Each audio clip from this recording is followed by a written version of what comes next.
të harrojnë melekët, të harrojnë gjymtyrët, të harrojnë edhe vendet ku i kemi kryer gjunahet.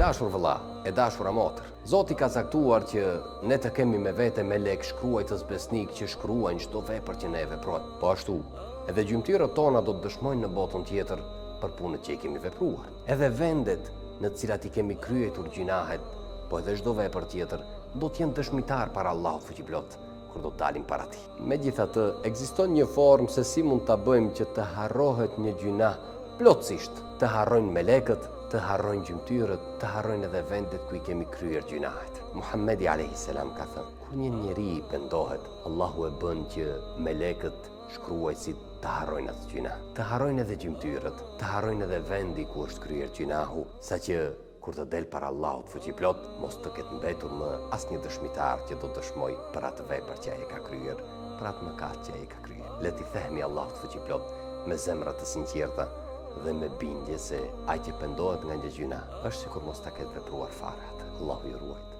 Allahu ju bekon.